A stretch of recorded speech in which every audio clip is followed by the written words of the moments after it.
నువ్వు జేబ్రా చూసావు first.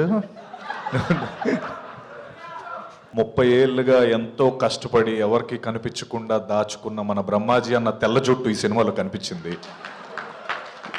So మన పక్కింటి మనిషిలా ఉన్నాడు అని నేను చెప్పచ్చు, నిజంగా నా పక్కింట్లోనే ఉంటాడు ఆయన.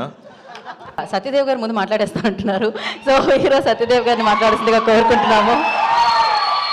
మీ బాపు గురించి చెప్పేసి ఈ బాపు గురించి చెప్పండి, మీ ఫాదర్ గురించి చెప్పేసి ఈ బాపు గురించి చెప్పండి అంటున్నాం.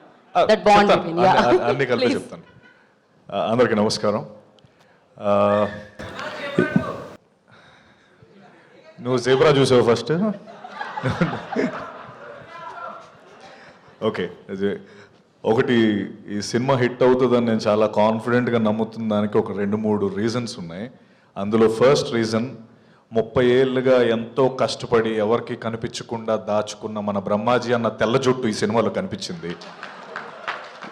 సో ఖచ్చితంగా ఈ సినిమా ఆడుతుంది, అంత న్యాచురల్గా చేశాడు అన్న. మన పక్కింటి మనిషిలా ఉన్నాడు అని నేను చెప్పచ్చు, నిజంగా నా పక్కింట్లోనే ఉంటాడు ఆయన. సో పక్కింటి మనిషిలాగే ఉన్నాడు సినిమాలో. అలాగే రెండో విషయం ఏంటంటే, నిజంగా ఈ సినిమాని తన షోల్డర్స్ పైన వేసుకొని ఎంత రీచ్ తీసుకెళ్ళాలి, ఎంత తను నమ్మాడన్న విషయం అర్థమైంది. ఈ సినిమాని అంతా ప్రమోట్ చేశాడు బ్రహ్మాజీ అన్న. థ్యాంక్ యూ, నువ్వెంత నమ్ముతున్నావు అర్థమైంది అన్న. అండ్ అలాగే ద ట్రైలర్ అండ్ అందరూ అన్నట్టు ఆ రా ఎమోషన్ కానీ, ఆ రూటెడ్నెస్ కానీ సినిమాలో ఎంతో అద్భుతంగా కనిపిస్తుంది. సినిమా గ్యారంటీ బాగా ఆడుతుందని చాలా కాన్ఫిడెంట్గా అనిపిస్తుంది. అలాగే ఇందాక యాక్టర్స్ అందరూ మాట్లాడుతున్నప్పుడు చాలా ఎమోషనల్. సో అక్కడే సినిమా పైన వాళ్ళకున్న కాన్ఫిడెన్స్ కానీ, సినిమాని వాళ్ళు ఎంత నమ్ముతున్నారు అనే విషయం మనకు అర్థమవుతుంది. సో పేరున మణి, అభిత, ధాన్య బాలకృష్ణ గారు, శ్రీనివాస్ అవసరాల గారు, అలాగే సుధాకర్ రెడ్డి గారు, ప్రొడ్యూసర్ రాజ్ గారు, భానుప్రసాద్ గారు, మ్యూజిక్ డైరెక్టర్ ధ్రువ, మీ అందరికీ ఈ సినిమా ఒక మంచి క్యాన్వస్ వచ్చి ఇంకా ఎన్నో సినిమాలు చేయడానికి మీకు అవకాశం రావాలని మనస్ఫూర్తిగా కోరుకుంటున్నాను. అండ్ నన్ను దీనికి పిలిచినందుకు బ్రహ్మజన్న thank you very much. And అలాగే మా బాపు అంటే మా నాన్నగారితో నాకు definitely one of the greatest inspirations నాన్న నాకు. ఎందుకంటే 2-3 ఇన్సిడెంట్స్ ఉంటాయి. ఒకటి ఏంటంటే, ఒక టైంలో ఆయనకి మాకు ఎవ్రీడే ఈవినింగ్ అయ్యేటప్పటికి నాకు చెల్లికి ఒక బిర్యానీ ప్యాకెట్, తర్వాత 2 డైరీ మిల్క్స్ తెచ్చేవారు. అది మాకు ఒక ఆనవాయితీ అనమాట.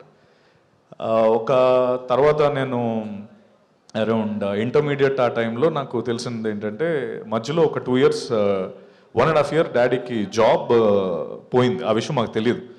సో మాకు మాత్రం ఎవ్రీడే ఆ బిర్యానీ అండ్ 2 డైరీ మిల్క్స్ వస్తూనే ఉండేవి. సో మాకు ఎప్పుడు ఆ పెయిన్ లేకుండా చూసుకున్నారు. అలాగే అట్ ద సేమ్ టైం నాకు ఆయన దగ్గర నుంచి నాకు అర్థమైన ఒక విషయం ఏంటంటే, ఫ్రీడమ్ అనేది ద మోస్ట్ ఇంపార్టెంట్ టూల్. నాకు ఆయన ఇచ్చిన ఒక లైఫ్ లెసన్ ఏంటంటే, అంత ఫ్రీడమ్ ఇచ్చేశారు నాకు. ఫ్రీడమ్ ఇచ్చేసిన తర్వాత నాకు రెస్పాన్సిబిలిటీ ఎక్కువైపోయింది. సో నేను దాన్ని మిస్యూజ్ చేసుకోకూడదు.